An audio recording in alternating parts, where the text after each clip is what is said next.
Hi, ಎಲ್ಲರಿಗೂ ನಮಸ್ಕಾರ. ನನ್ನ ಹೆಸರು Sneha. Welcome to my channel. ನಾನು 30 days balance life style challenge ಮಾಡ್ತಾ ಇದ್ದೀನಿ.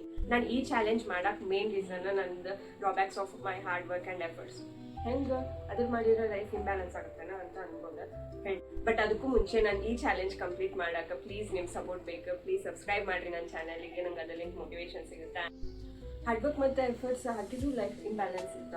ಹೌದು, ಇದಕ್ಕಂದ್ರೆ ನಾವು ಒಂದು ಟಾರ್ಗೆಟ್ ಸೆಟ್ ಮಾಡ್ಕೊತಿದ್ದೆ. ಅದಕ್ಕೆ ಬೇಕಾಗಿದ್ದ ತಯಾರಿ ಎಲ್ಲ ಮಾಡ್ಕೊತಿದ್ದೆ, ಎಫರ್ಟ್ಸ್ ಎಲ್ಲ ಹಾಕ್ತಿದ್ದೆ. ಫಿನಿಶಿಂಗ್ ಲೈನ್ ಇನ್ನೇನು ದಾಟ್ಬೇಕು ಅನ್ನೋಷ್ಟಿಗೆ ಮತ್ತೆ ನ್ಯೂ ಟಾಸ್ಕ್ ಆ್ಯಡ್ ಆನ್ ಮಾಡ್ಕೊತಿದ್ದೆ. ಅಲ್ಲೇ ನಂದೆಲ್ಲ ಕೆಲಸ ಕೆಡ್ತಿತ್ತು. ಅದರಲ್ಲಿ ಮತ್ತೆ ಡಿಸ್ಟ್ರಾಕ್ಟ್ ಆಗ್ತಿದ್ದೆ. ಮತ್ತು ಇದು ರಿಪೀಟೆಡ್ಲಿ ಆಗ್ತಿತ್ತು ಪ್ರತಿ ಸಾರಿ. ಸೊ ಇದರಿಂದ ನಂಗೆ ಸ್ಟ್ರೆಸ್, ಪ್ರೆಷರ್, ಆಂಗ್ಸೈಟಿ ಮತ್ತು ಲೋ ಫೀಲ್ ಆಗೋದು, ನೆಗೆಟಿವ್ ಥಾಟ್ಸ್ ಮತ್ತು ಮೇನ್ಲಿ ನಂದು ಲೈಫ್ ಹೆಲ್ತ್ ಭಾಳ ಎಫೆಕ್ಟ್ ಆಯಿತು ನಂಗೆ. ಸೊ ಅದನ್ನೆಲ್ಲ ಟ್ರ್ಯಾಕಿಗೆ ತರಕಂತಂದ್ರೆ ಈ ಚಾಲೆಂಜ್ ತೊಗೊಂಡೀನಿ. ಆ್ಯಂಡ್ ಸೆಕೆಂಡ್ ರೀಸನ್, ನನ್ನೊಬ್ಳು ಫ್ರೆಂಡ್ ನಾನು ಈ ಚಾಲೆಂಜ್ ಕಂಪ್ಲೀಟ್ ಮಾಡೋಕೆ ಡೇಟ್ ಕೊಟ್ಟ. ಸೊ ನೀವೆಲ್ಲ ಸಪೋರ್ಟ್ ಮಾಡಿದರೆ ಇದು ಕಂಪ್ಲೀಟ್ ಆಗುತ್ತೆ. ಮೇ ಬಿ ನಿಮ್ಮ ಲೈಫ್ ಒಳಗೂ ಈ ಥರ ಸಿಚುವೇಶನ್ಸ್ ಬಂದಿರ್ಬೋದು. ನೀವು ಯಾವ ಥರ ಫೇಸ್ ಮಾಡಿದ್ರಿ, ಏನು ಸ್ಟೆಪ್ಸ್ ತೊಗೊಂಡ್ರಿ ಅನ್ನೋದು ಕಮೆಂಟ್ ಸೆಕ್ಷನ್ ಒಳಗೆ ಹಾಕ್ರಿ. ಮೇ ಬಿ ಅದನ್ನು ಇನ್ನೊಬ್ಬರಿಗೆ ಸೊಲ್ಯೂಷನ್ ಆಗಿರ್ಬೋದಲ್ಲ. So thank you for watching till the end. ಈ ವಿಡಿಯೋ ನಿಮ್ಗೆ ಲೈಕ್ ಆಗಿದ್ರೆ ಪ್ಲೀಸ್ ಲೈಕ್ ಮಾಡಿ ಹೋಗ್ರಿ. ಹಾಗೆ ಸಬ್ಸ್ಕ್ರೈಬ್ ಮಾಡೋದು ಮರಿಬೇಡ್ರೆ.